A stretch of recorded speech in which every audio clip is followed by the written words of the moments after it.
कमलेश वर्मा जी, राधे राधे। आपके चरणों में कोटि कोटि प्रणाम। गुरुदेव, मैं रोजाना आपका दिव्य सत्संग एवं एकांतिक वार्तालाप को ध्यानपूर्वक सुनता हूँ। मुझे लगता है आपके सत्संग से इस अधम का भी मार्ग आगे बढ़ रहा है, जीवन की सारी चिंताएं दूर हो गई हैं। आज बड़ी संख्या में लोग आपकी दिव्य वाणी सुनते हैं और आपकी बात मानते हैं। कृपया एक मार्गदर्शन करें महाराज जी।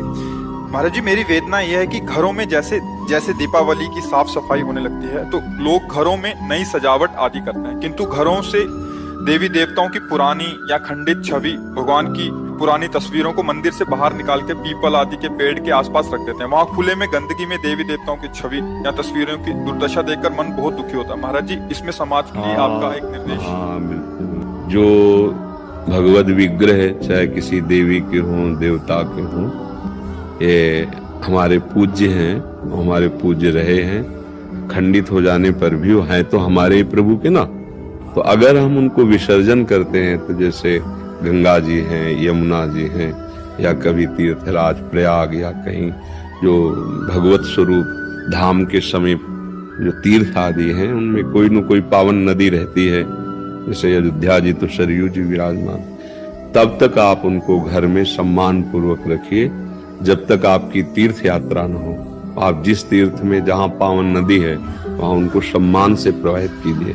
जैसे आप साधारण बात समझो, हमारा कोई प्रियजन शरीर उसका अंग भंग होके पूरा हो जाता है तो हम अंत्येष्टि क्रिया जैसे करते हैं ना, तो हम फिर ऐसे थोड़ी चौराहे पे छोड़ देते हैं, पीपल के नीचे छोड़ देते हैं। कोई पधार जाए तो ऐसे छोड़ देते हैं क्या? उनको दफनाते हैं, उनको प्रवाहित करते हैं या उनको अग्नि प्रदान करते हैं। तो हमारे प्रभु के जो श्री विग्रह हैं, तो जैसे यमुना जी हैं, गंगा जी हैं, ये भगवत स्वरूप हैं।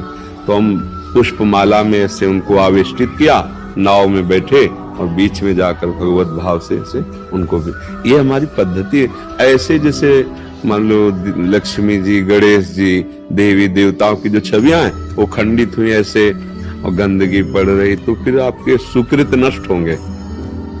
पहली बात तो आज कोई मानने के लिए तैयार नहीं।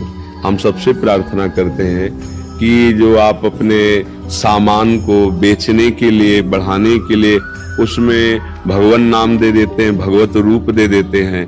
आप कार्ड में, निमंत्रण कार्डों में भगवान की छवियां छाप देते हैं, ये अपराध है। वो ऐसे भगवान की छवियां तिरस्कृत होती हैं। तो वही भगवान तो है जिनको हम सिंहासन में विराजमान किए, वही भगवान की छवियां आप अपने नाम के साथ पोस्टर में छवियां छपा दी, पोस्टर लगा, प्रोग्राम खत्म हुआ, फाड़ फाड़ के लोग फेंक दिए, नालियों में पड़े।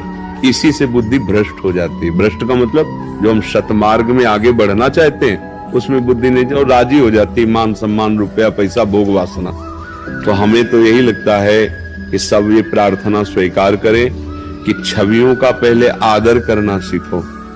प्रभु की जो छवि आपको ऐसा लगता है कि अब हम नवीन विराजमान करें, तो उसको आप जाओ यमुना जी, गंगा जी, किसी पावन तीर्थ में उनको प्रवाहित कर दीजिए, या वहां नदी के पास जैसे बालू, तो ऐसे करके वो धारा ही है, वहां उनको विराजमान करके रज से ढक दीजिए।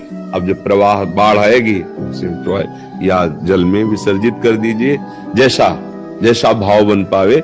पवित्र कोई सरोवर है उसके आसपास उनको ऐसे, मतलब अब वो अब प्रगट में कोई जीव तिरस्कार करे, अब जैसे पशु कुत्ता उसको तो ज्ञान है नहीं ना, आप पीपल के समीप रख दिए हो तो हाँ लघु शंका भी कर सकता है। और जब खंडित मूर्ति है तो आदर बुद्धि से कोई देखता नहीं है, तो ये सब ठीक नहीं है। बहुत सुंदर बात है, लोक समाज की व्यवस्था की पवित्रता के लिए, भाव शुद्धि के लिए बहुत सुंदर बात है। जो भी छवि घर में विराजमान है, जब आपको उनको विसर्जित करना है तो किसी पावन नदी का आश्रय ले, आसपास वहां रज खोद करके उनको विराजमान कर ऊपर रज डाल दे, प्रणाम करे।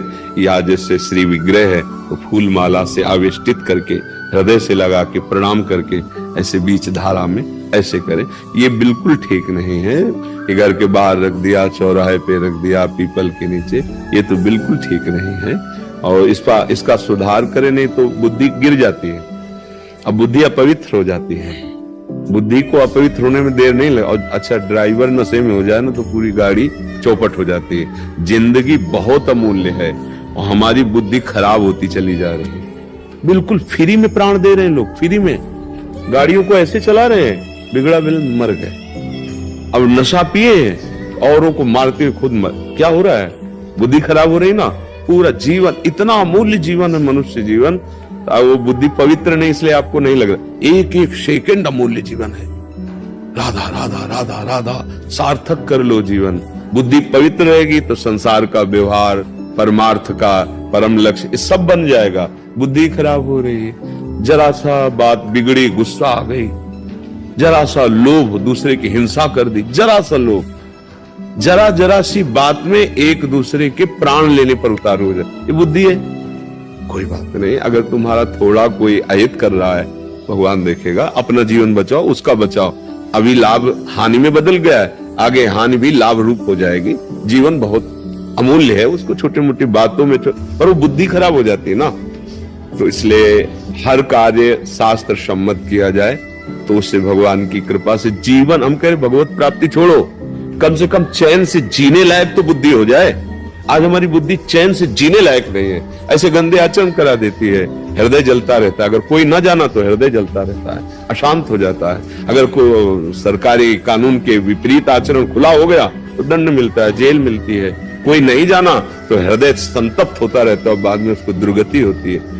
बुद्धि ठीक होना चाहिए, बुद्धि ठीक कर सकता है भगवान का नाम।